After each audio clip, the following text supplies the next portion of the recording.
world's most elite military academy, where alien prodigies rule and humans are barely tolerated, one quiet girl from Earth sits unnoticed in the back row. They mock her, they ignore her. But when the ultimate fleet battle begins, she doesn't just fight back, she rewrites the rules of war. What happens when the most underestimated mind becomes the Academy's greatest strategist? Stay with us, because this is the story of how silence outsmarted a galaxy. If you are new, here then please subscribe this channel and show thumbs up by liking the video. Now let's move to this wonderful story. In the far stretches of the galaxy, where stars shimmered like scattered diamonds, the Interstellar Defense Academy floated silently above the gray-blue skies of Kirillin 5. It wasn't just a school, it was a fortress of knowledge, a monument of pride, and a melting pot of the most advanced minds across 14 allied worlds. With its towers built of quantum glass and its halls humming with interplanetary languages, the Academy trained only the best tacticians, commanders, thinkers who would one day decide the course of wars among the stars. Among these elite students sat Naira, the only human in the Advanced Fleet Strategy seminar. She was quiet, always in the back row, often mistaken for a visitor or a misplaced recruit. Her posture was straight, her eyes sharp, and her hands always resting gently on a datapad, recording more than anyone realized. Most of her classmates didn't know her name. Some barely noticed she was even there. And those who did? They saw her as a strange, Earth-born girl from a planet classified as a Deathworld, a label that sounded dramatic, but mostly meant her home was dangerously unpredictable, filled with high gravity, wild storms, and creatures that survived by outsmarting or overpowering each other. To the Academy's instructors and students, humans were still an oddity, curious maybe, primitive definitely. The older species, those evolved under controlled climates and peaceful ecosystems, prided themselves on their logical minds and advanced societies. Humans were considered emotional, reactive, and overly physical, not exactly traits praised in strategy. That belief echoed through the class when the instructor, an elder being named Marnex, spoke with his three-toned voice. Marnex floated above the ground, suspended by a low-gravity field, his long translucent form shifting color as he spoke. And this, he said, gesturing toward a spinning simulation of ships over a starfield, is why primitive species fail to comprehend seven-layer tactical complexity. Their minds are trapped in two-dimensional solutions. Cause, effect, point, response. His shimmering arms waved dramatically. Such thinking may help when running from predators, but in fleet command, it leads to ruin. Some students laughed, others clicked or pulsed their amusement in their native ways. A thick-skinned trainee from the mountain planet Golnox bellowed, shaking the rows of desks. Another, a light-based being from the gas world of Ventra, changed colors in rapid bursts, which the translator politely labeled as amused agreement. Naira didn't laugh. She didn't even blink. She kept her face unreadable, her eyes focused, and her heart calm. This wasn't the first time she'd been underestimated. On Earth, she had survived the brutal training that crushed even the most eager recruits. She had pushed her body past exhaustion, studied ancient and modern warfare in all forms, and passed the entrance exams to a program most humans didn't even know existed. She wasn't here to prove anyone wrong. She was here because she belonged, whether the others liked it or not. That day, Marnex announced the final assessment of the term, a large-scale simulated battle, the Exelon Drift Conflict, where student teams would lead their own fleets in a war game modeled after a historic galactic standoff. The simulation had been run 100 times by different classes, but the Academy still treated it like sacred tradition. According to the instructor, this was a test of tactical excellence and evolutionary superiority. As Marnex tapped a sequence into the control panel, random team assignments appeared on each student's datapad. Naira saw her name last on the roster, followed by a faint note, Diversity Inclusion Candidate. She sighed but didn't react. Her teammates included Tolan, a wind dweller from planet Erona known for his superior reaction time, Brick, a stubborn lava-blooded species who rarely listened to others. Seval, a graceful aquatic being who spoke through waves of bioluminescent light. And Merix, a data organism who lived in a constantly shifting crystal structure and preferred silence over conversation. They barely looked at her when they gathered in the team chamber. Tolan declared himself the natural leader, citing his species' long tradition of battle instincts. Brick flexed his thick arms and boasted about strength, in numbers. Seval glowed with excitement, suggesting ideas that no one paused to consider. Merix projected endless models and charts, filling the air with numbers. No one asked Naira for her input. Not once. She watched, listened, and made notes. Every word, every assumption, every gap in their plan. While her team discussed traditional formations and repeated tactics from the Academy's textbooks, Naira thought about Earth's history, centuries of brutal wars, sudden betrayals, and creative survival. On Earth, battles weren't clean simulations, they were raw, chaotic, and real. Plans had to change mid-fight. Leadership wasn't assigned, it was taken. Her people didn't win by tradition, they won by adapting. And so she waited. Quiet. Still. Invisible to most, but not unprepared. The stars outside the Academy's glass walls burned steadily, indifferent to the tensions below. And deep inside the command chamber, Naira smiled, just slightly. The others may have dismissed her, but the battle hadn't begun yet, and when it did, she intended to show them what a human mind, calm, quiet, and underestimated, could really do. The planning room was shaped like a perfect hexagon, each wall lined with glowing interfaces and atmospheric control panels. It was designed to welcome all kinds of species, those who breathed gas, those who needed heat, and even those who could only survive in liquid. A subtle hum filled the air, the sound of a dozen climate systems working in harmony. The floor adjusted itself beneath each set of feet, claws, tendrils, or other contact points. Yet even in this carefully engineered equality, Naira could feel the silent wall between herself and the others. Her team took their places without much acknowledgement of her presence. Tolan floated near the upper corner of the room, his slender wings twitching slightly as he reviewed diagrams. Brick thudded down onto the reinforced platform designed for high-density life forms, his voice already booming through the space as he spoke over everyone. "We'll form a crescent around the center moon. It's worked before. No need to waste time." Seval shimmered gently in a tank of nutrient-rich water, her glowing waves of communication bouncing off a translator panel that converted the pulses into soft, thoughtful words. "Perhaps we should consider how the enemy might break through. The crescent," she said, her light flickering with cautious optimism. Brick snorted. "Only if they're fools.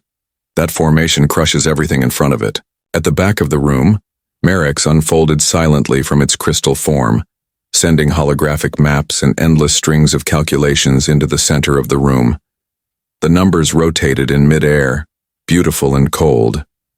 "Historical data supports a 72% success rate using standard fleet arcs," Merix announced in a mechanical tone. "Based on simulations from the last 140 cycles." Nobody even looked in Naira's direction. She sat with her hands on her lap, watching their body language, their tone, their eagerness to follow what had worked before.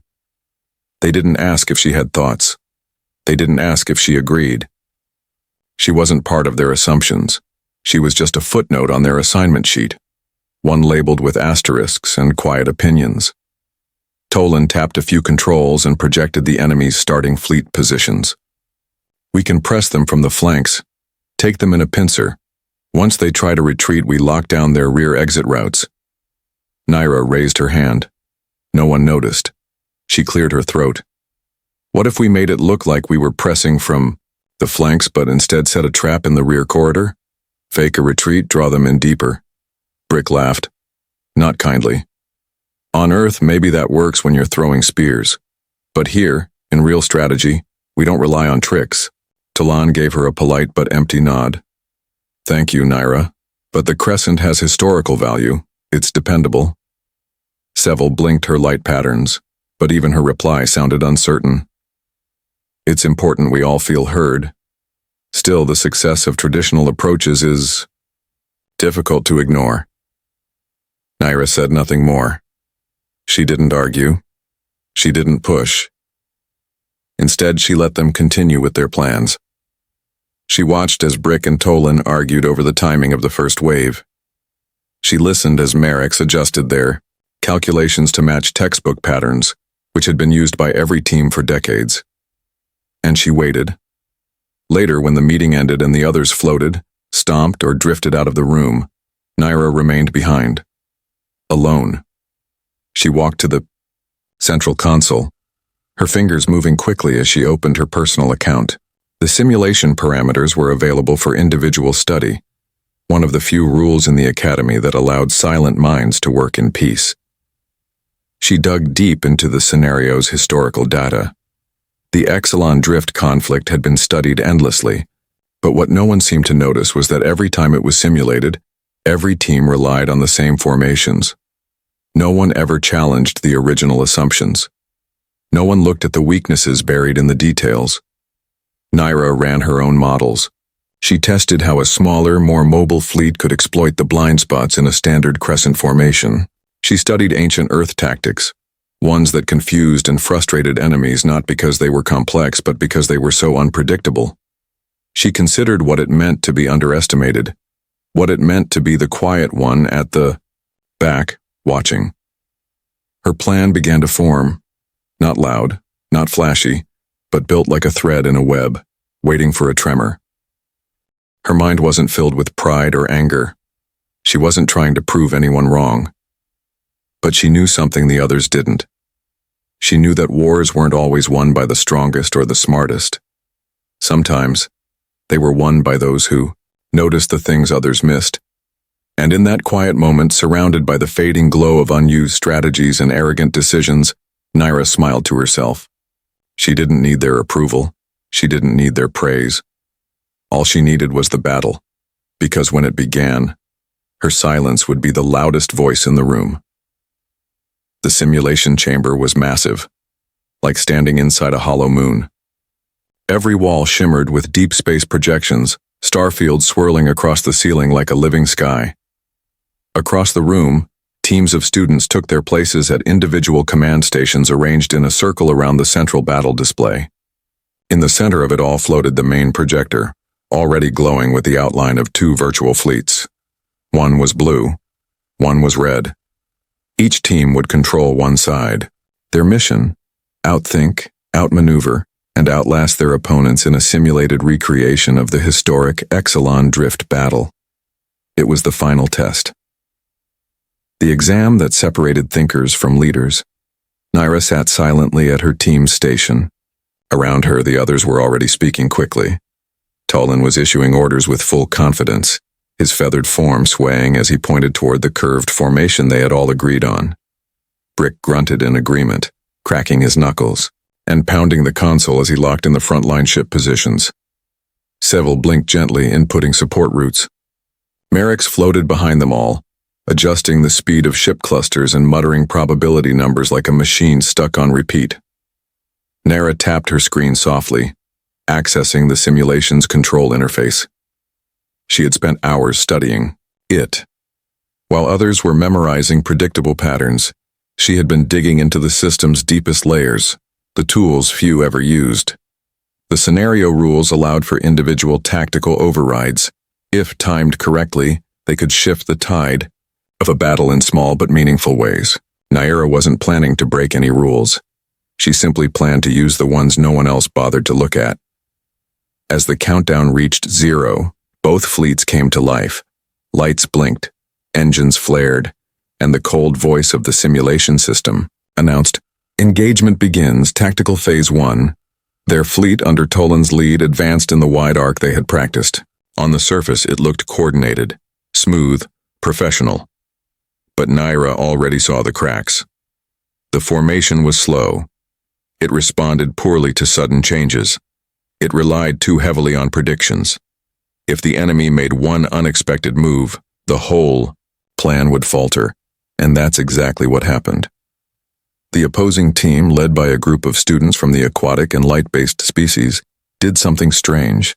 They split their ships into unpredictable microgroups, darting between asteroids and flares of radiation, like fish swimming through coral. Their strategy wasn't polished. It was chaotic, but it worked.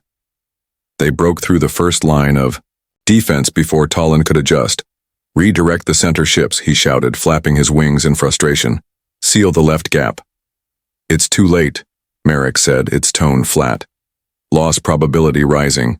Brick pounded the console, again snarling. "We stick to the plan, we hold formation." "No," Naira said quietly. The others turned toward her, some surprised she had spoken at all. "I'm activating a maneuver set I prepared. The system allows individual overrides. It's in the rules." Tolan narrowed his eyes. "What are you doing?" "Saving us," she replied. Her fingers moved quickly. Within moments, several smaller ships under her control broke away from the main group. Instead of holding the line, they retreated, on purpose. Then, without warning, they looped around the battlefield, vanishing behind a cluster of simulated debris fields. The enemy didn't notice. They were focused on the collapsing front line, pushing harder. A minute later, Naira's detached units emerged behind the enemy formation. They struck hard and fast, targeting supply nodes and key command ships. The enemy team was caught completely off guard. "What is that?" Brick asked, staring at the display. "Where did those ships come from?" "Flanking pattern Delta," Naira answered calmly. "It's based on Earth's encirclement tactics. It's designed to look like retreat."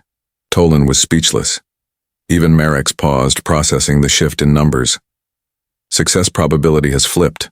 Our side now has a 68% chance of victory," it said. The enemy scrambled to regroup, but their formations weren't built for defense. They were aggressive, confident. They didn't expect to be ambushed from behind. As their main ships were attacked, panic set in. Their ranks broke. Their system defenses collapsed. And then, the final message from the simulation echoed through the chamber. "Red Fleet neutralized.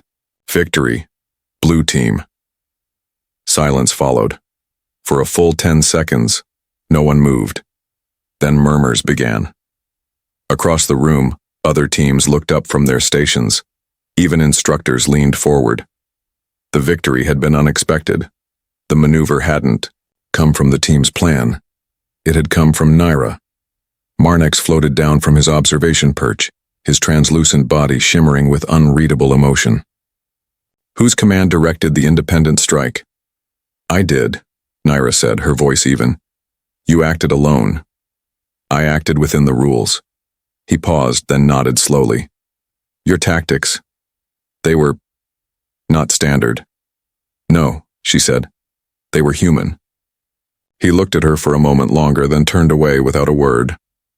Around her, the team was silent. Tolan opened his mouth to say something but closed it again. Brick scratched his head and stared at the screen. Seville glowed faintly in what the translator called respectful acknowledgement.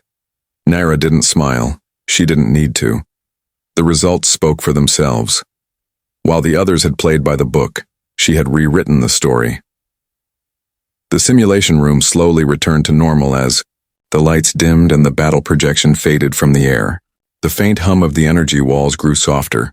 One by one, the students gathered their things, still quiet, still processing what had just happened. The victory was official.